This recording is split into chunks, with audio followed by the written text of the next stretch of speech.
Hey, it's Freiburger. This time I'm at Kelseyville Auto Salvage looking through all of their classic cars. I'm gonna have history, fun, trivia, spotters guides. You gotta check it out.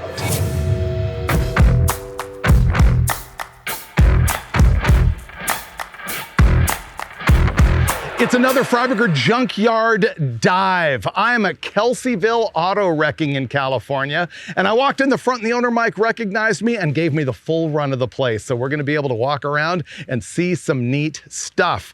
I'm starting right here with the Bullet Bird, the Ford Thunderbird in 61, 62, and 63. I would love to have one of these. To me, they are so swoopy. I'd have to have a custom version of it. Here's how to tell the difference between 61, 2, and 3. 61 has 3 vertical pieces of trim right here. 62, 3 horizontal ones. 63 has a stamped in body line that comes down right there. So 63 body line, 61 vertical, 62 horizontal. And there, we already begin with some spotter's guide meat. Now let's go look at some other stuff. All right, Ford unibody trucks. I've talked to you about these before in junkyard videos. They're the ones that have no gap between the bed and the cab. They're so cool. You typically see long beds. This guy has 2 short beds. I'll take the red one. Man, these are cool. 1961 to 1963. Yeah, I kind of want this one. Oops. Not after I broke it though. Quick interruption, a reminder that if you're watching this video the day that it dropped, that's October 16th, 2025, that means the duct tape drags powered by O'Reilly Auto Parts begins tomorrow.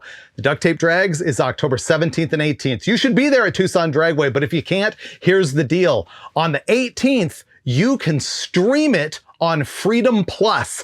That is FRDMPLUS.com, freedomplus.com. It's the Cletus McFarland deal. We're gonna have the Vice Grip Garage burnout pit, and you will see the entirety of the Battle of the Beaters, both the judging and the heads-up racing for the cars that are ostensibly worth less than 5,000 bucks. So remember, duct tape drags powered by O'Reilly Auto Parts. You can stream it on Freedom Plus on Saturday, October 18th. Sign up right now, check it out on Saturday, or be there in Tucson. It's gonna be a riot. Ooh, 454 rat mother.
Wow, look at this one. Regular cab, short bed, stick, 4x4. If this thing's a V8,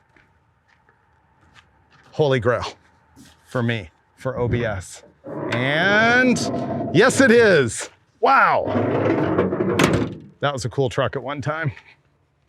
I'm gonna freak you out a little bit here because I actually like the Metro, this body style anyway, the more rounded ones, which would have been 1998. And then the Geo ended in 1997, but they turned him into a Chevy in 98, and then they died in 2001.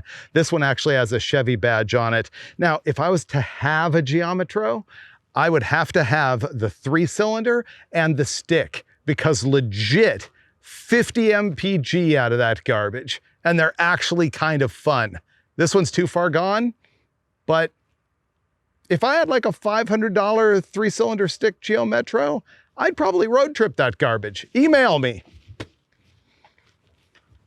This is cool. It says right here it's a 1964 Ford truck. The grill says it's a 1965. The VIN says it's an F6. That means big, heavy-duty truck. And here is my great tech tip about that, is see the fenders are all bulged out and wicked looking? So if you've got a slick, a 61 to 66 Ford truck, and it's a 4x4, and you want big, tall meats on the front, and you want more coverage, get the heavy-duty truck fender.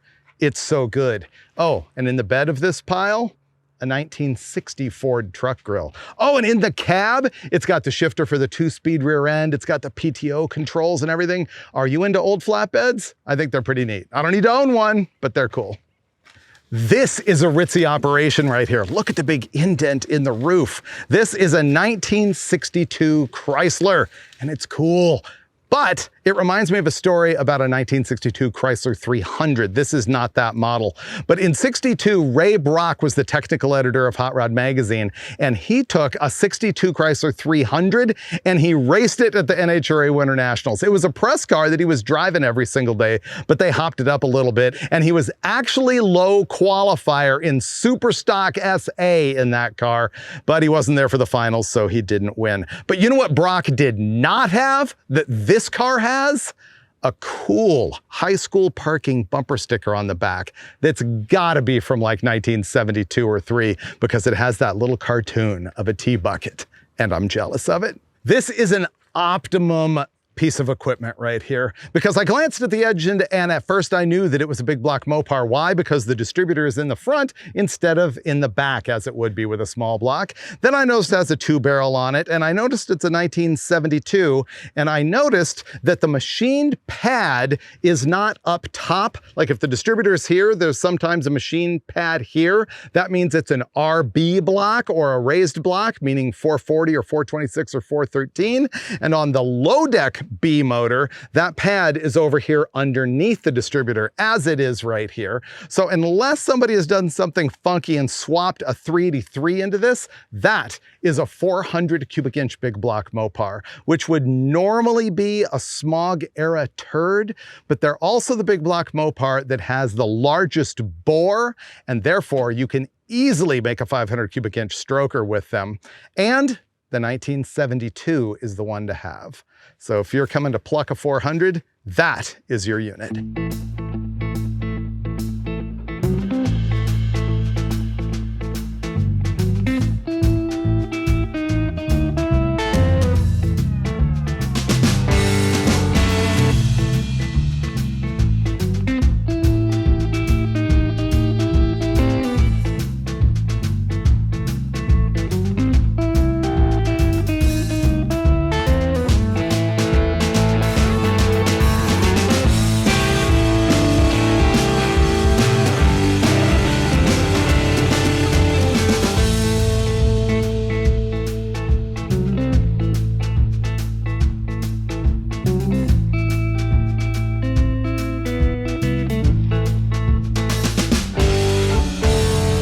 Check it out, this guy has not one, but 2 1955 Packard Clippers. I always know they're 55 because they're the only ones that have that big swoopy S-shaped trim on the side and the funky two-tone that followed that trim.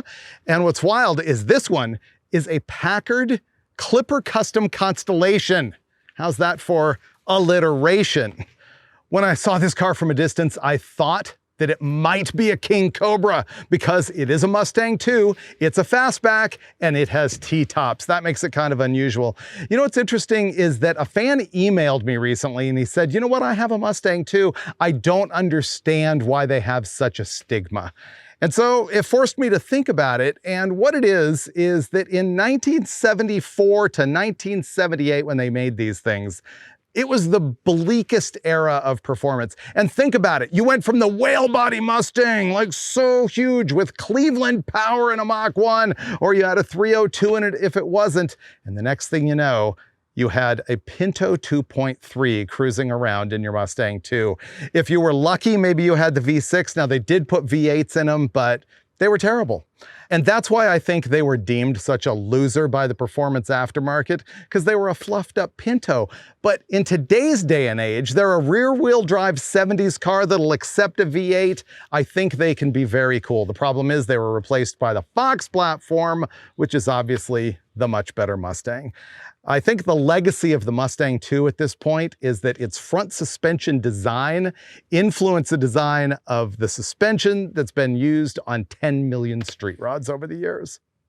Round Falcon Spotter's Guide. I'm talking 1960 to 1963, because in 1964 and 5, they went more square and sort of edgy. This is a 1960, the first model year, and of course we're talking the Ford compact car. And I like the way the fenders and the hood sort of wrap around the grille a little bit. It's like the intake of a jet engine. In 1960, the grille was pretty much flat. In 1961, it was kind of pooked out. It was a little bit pregnant. It's my favorite year. Now let's go look at the 62, 63 style over here. As I step on this windshield and rattlesnakes and hurt my foot. So this is a 62 or 3 style. You can see that the fender no longer wraps over the headlight and grille right here. And in 1962, it had the vertical bars like this. 1963, they're more horizontal. And now you know. This is a 1966 Plymouth Barracuda. As you know, these came out in 1964, just a couple weeks before the Mustang. And if they had been a huge hit, I feel we would have been calling this class of cars fishy cars instead of pony cars. But as it turns out, these things were not a smash hit. And the 1966 model, many feel, is not the most attractive of the early Barracuda. I dig it because there was a Plymouth engineer back in the day whose name was Scott Harvey, and he was responsible for making like the Formula S package here with the 273, the Commando, the 4-speed, because he was a rally racer. And there's images of cars of this body style which finished second in Trans Am, which is kind of hard to believe. He also rally raced them, and later on also raced the next generation, like 67, 68 cars, and that was also a really cool look. I've always wanted to get one of these and sort of dress it out as a rally car because of Scott Harvey. But in truth, I prefer the Valiant body style.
Pop quiz. What year is this Thunderbird? I told you at the top of the episode, you can figure it out. 62. Why?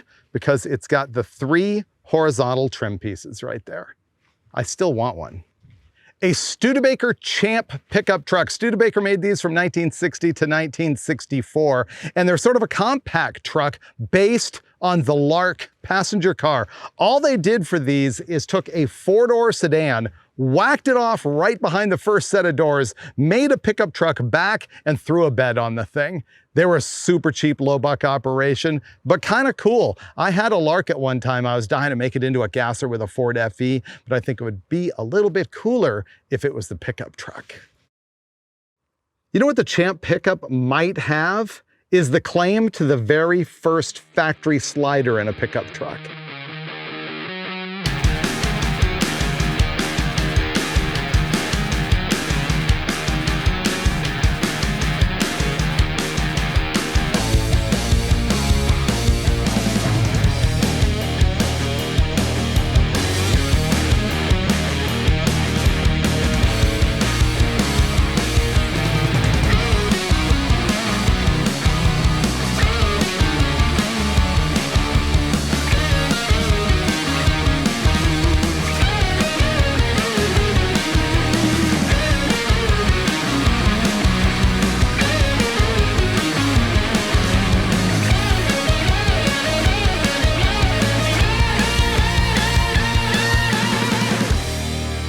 Ah, the Buick Riviera, Buick's personal luxury car, the coupe that you wanted to be seen in if you were with the Martini crowd. Of course, this car came out in 1963. In 1964, they looked about the same. In 1965, they were very much a factory custom. They had that clamshell hideaway headlight in them. So to me, the 63 to 65 is the coolest. I had one when I was a kid. It was great. You could actually get a GS with dual quads and everything. And then in 1966, they became weird. Very funky styling, and that's what this car reminded me of. This is actually a 1969. But let's talk about this whole body platform when it came out, which would have been 1966 all the way through 1970, because in 1971 it went to the boat tail.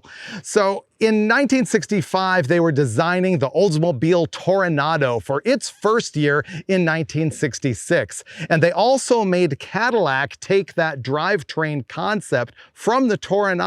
And so both the Cadillac and the Oldsmobile were front-wheel drive with the unitized power package, the transaxle. But over at Buick, they said, no way, we want rear-wheel drive. So here comes the fun fact. The platform of the Riviera and the Toronado and the Eldorado are all the same. They have very similar front suspension. It's just that Buick was rear drive and the other two were front drive. And this one, by the way, has the very cool flip-up headlights. I think maybe they all did in this year, 69. But you know what? This probably has the 430 V8 in it instead of the 455, which came out in 1970. So there's more than you need to know about the Buick Rivieras.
This is an Opel Kadett wagon. I'm not that good on years of this thing. I'm gonna guess it's like 1968, 69, something like that. Opel was owned by General Motors and manufactured stuff in Germany from 1929 to 2017. But I had never seen before that there was a door sticker that actually says that it's made by General Motors. You learn something every day. It's kind of, ugh, that was like fingers on a chalkboard. Okay, pop quiz. What year Falcon is this? Aha, 1962. You should know this, you learned earlier. I was just telling you about these. This is a 63 or 4 Riviera, and look what I found in it, the air cleaner. Now note that it says Buick Wildcat 465. You may deduce that that's a 465 cubic inch engine. It is not. It is in fact the 425 nailhead. And if you had the Super Wildcat in 65, it would be a dual quad. So watch out for that on Buick. They often labeled the air cleaner with the engine's torque rating instead of cubic inch displacement.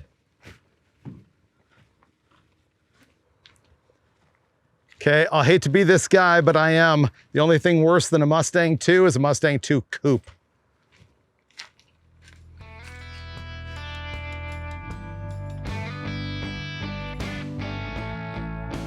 Well, that's all I have at Kelseyville Auto Salvage this time. I think it was a lot of good stuff. Do me a favor, buy my merch, Thermoquad stuff. Also, go to my channel, watch another video right now. That's the biggest thing that you can do to help me, and it's free. And we'll see you next time on the David Freiburger channel.